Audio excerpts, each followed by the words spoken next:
Hello friends, welcome to Dipta's Pathshala. Today we will continue the chapter heat. In our previous session we have already learnt about the heat and temperature. We have already discussed about the clinical thermometer that is used to measure the body temperature and the laboratory thermometer that is used in the laboratories. And the maximum minimum thermometer, it is used to measure the maximum and minimum temperature of the day. Now let's discuss how the heat transfer occurs. You look at this picture, you will see the pan is in the gas stove and the heat will transfer from the stove to the pan so that the pan will become hot. But when you will remove the pan out of the flame, what will happen? The heat from the hot pan will transfer to the surrounding so that after some time the pan will cool down. So here you can understand that always heat transfers from the hotter region to the cooler region. Understood? Now, what are the different methods of transfer of heat? There are three methods. Those are conduction, that is found in the solids, then convection, that is found in the liquids and the gases, and the radiation method, which does not require any medium. So let's discuss about them one by one. At first comes the conduction method. So what is conduction method? So what happens in the conduction method? The transfer of heat occurs as within a body or from one body to another body, and both of the bodies should be in direct contact. So let's understand it by an example. So here you can see the pan is on the flame. So from here the heat will transfer to the pan and the pan will become hot. But here you can see the spatula also is direct contact with the pan, so this part will also become hot. But what about these part of the spatula? If you will observe here, it is not in direct contact to the pan, but if you will touch that part also, it will also become very hot. Why? Because from the hotter part of the spatula, heat will transfer to the cooler part of the spatula, because heat can transfer within a body also from the hotter region to the cooler region by conduction. Now I hope you understood. So for better understanding, let's do an experiment. Here you can see this is the stand, and here in the stand one rod, iron rod or metallic rod is fixed, and here by means of wax, four board pins or alpins are fixed to the rod, metallic rod. So now here it is a candle under the metallic rod. If we will light the candle, what will happen? This part will become hot. So from this hotter part, the heat will transfer to the cooler region. So what will happen? The wax will melt gradually, and one by one all the pins will fall down. Understood? It occurs due to conduction mode of heat transfer, because heat can transfer within a body from the hotter region to the cooler region. Now let's discuss about the conductors and the insulators. So what are conductors? So conductors are those materials which allow the heat to pass through them very easily. All the metals are generally very good conductor of heat. For example, iron, aluminium, copper. Okay. So here what are insulators? The insulators are those materials which don't allow the heat to pass through them easily. So they are also called as the bad conductor of heat. For example, the plastic, the wood, air, you can also say they are the bad conductors or poor conductors or the insulators, you can say. So let's understand it by some examples. So you know that the pans are made from the metallic object so that heat will transfer, because we need to cook. But what about this part? So from the hotter region to the cooler region, heat will transfer. So if you will try to touch it, your hand will burn. So nowadays the cookware, their handles are made either from the wood or from the plastic. Understood? Because they are bad conductors or insulators. If you will hold it, so your hand will not burn. But on the contrary, these are made from the pan. This part is made from the metals, because we need to cook, they should become hot. Okay. So they are the good conductors of heat. Now look at this picture. In the bowl, there are two teacups. Here one spoon with some plastic handle, and here it is a steel spoon. So if you will put the spoon inside the tea, which one will become hot? Obviously this one will become hot, but this one will not become hot, because this is the insulator, whereas this is the conductor. Understood?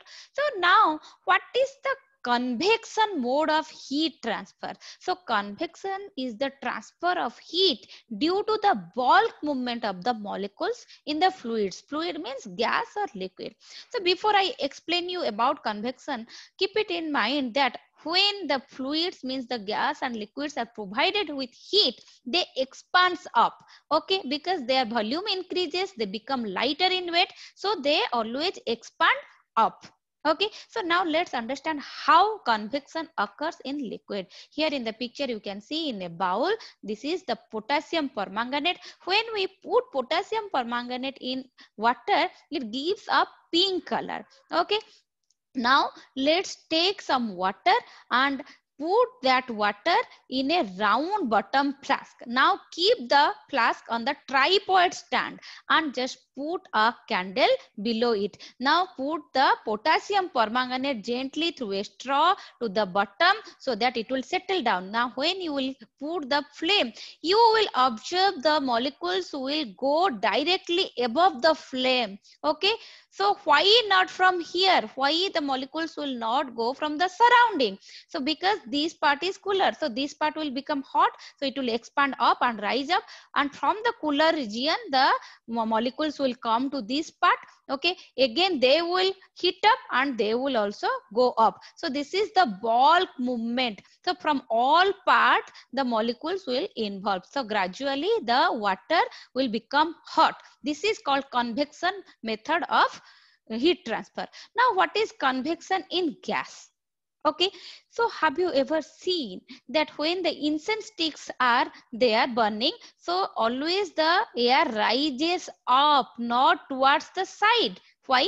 Because from the hotter part the air will become very hot, and as it will expand, so it will rise up, it will become lightweight and it will rise up. So you can understand with another example. Here in this picture you can see this is a candle. It will put one hand above it and one hand side to the flame, then you will feel this hand will feel comparatively more warm. Why? Because due to convection the air will rise up, hot air will rise up, but this hand will comparatively less warm. Okay, so this is the method, the convection method. Due to the convection the hot air balloon works. So what happens inside the hot air balloon, we take some fire equipment, so it will heat up the air inside so that the air will rise up and it will help the balloon to flow up in the sky. Okay, fly up in the sky. So what is radiation method? Now radiation does not require any medium. Okay, all the hotter bodies they can radiate heat. Okay, so here in the picture you can see the sunlight is coming. The sunlight comes to the earth by means of radiation. Okay, it doesn't need any medium. Or when we keep the pan out of the flame, after some time the pan becomes cool down because they radiate heat, that is due to radiation. Okay, now look at this picture and tell me whether you have understood or not. Okay, if you will show this rod to the flame, you will know that from this part to this part the heat will transfer. So which kind of heat transfer it is? Okay, so this is the conduction mode of heat transfer from one part. This is in direct contact in the within a body, the heat transfer is occurring. But what about here? Okay, when you are showing your hand up in the flame, your hand is feeling warm. So what kind of heat transfer it is? This is the convection mode of heat transfer. So from here the hot air will rise up. Then what about these sand? These sand will also feel warmth. So, but they are not in direct contact. So this is not conduction method. Okay. And this is also not convection method. So what is the method of heat transfer here? Okay. So this method is nothing but the, as I told you that the all the hot objects, they can radiate heat. Okay, so this is the radiation method of heat transfer. So in the radiation method, the heat transfer occurs by electromagnetic waves. Understood? Now let's understand about some other concept related to convection method of heat transfer. So in the coastal area, what happens as the land and sea approach to each other in the daytime? When sun is up in the sky, the land becomes warm very quickly. Okay, it gets heated up very quickly as compared to the sea. Okay, and remember it that as the land also becomes hotter faster than the sea, it also become cooler faster than the sea. So in the daytime, the land air, as land is warm, the air nearer to it will become hot. Okay, so that they will expand up and they will rise up. As they will, their volume will increase, they will become light in weight, so they will rise up. Okay, so here one vacuum will occur, so low pressure will occur. But as compared to the sea air is comparatively more dense, so here it is the high pressure region. So the cool air from the sea will blow towards the land, and that is called the sea breeze. Okay, it happens in the daytime. So from the sea, towards the land, the air will blow. On the contrary, what happens in the night time? The land will become cooler fast, but comparatively the sea will be warm. So the air above the sea will rise up as it is warm. So when it will rise up, what will happen? Here the vacuum will occur, here low pressure will arise. So from the high pressure region, the dense air, the cool air from the land will blow towards the sea. So that is called the land breeze. And this happens due to convection method of heat transfer. Okay. So now let's discuss about different concept regarding to this chapter. That is, here you can see this is the dark container and this is the light color container. Okay. So what will happen if you will put it in the sunlight, after some time you will see the water inside the dark container is comparatively more warm than that of the light colored container. Why it is so? Because the dark containers, they can absorb more heat, whereas the light color containers, they radiate more heat.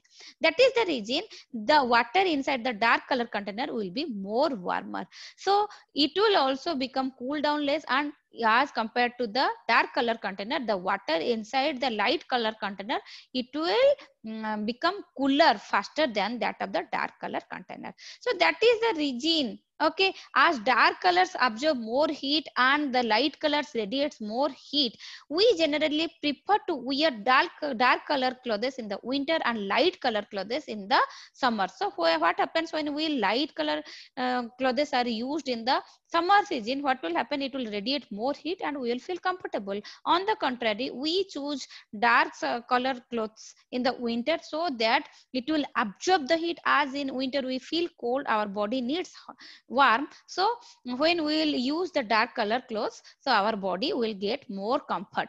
Understood?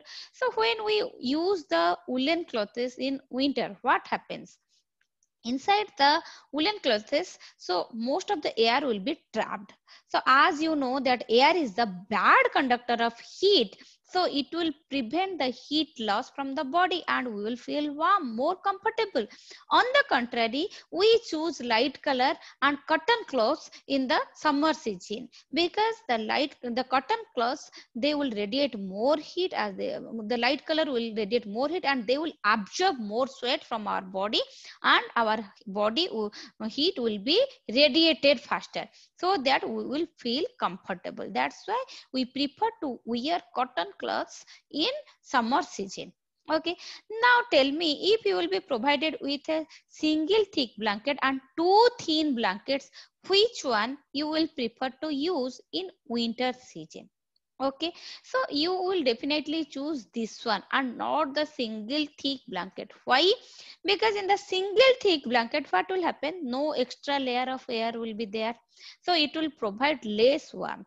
On the contrary, here what happens when you will use two thin blankets? So air will be trapped. So as air will be trapped and air is a poor conductor of heat, what will happen? It will prevent the heat loss. Okay, so that it will provide us more warmth as compared to the single thick blanket. So this is all about our today's session. Hope you enjoyed this video. If you are having any doubt, please write it in the comment section and don't forget to like, share and subscribe to my channel. Thank you.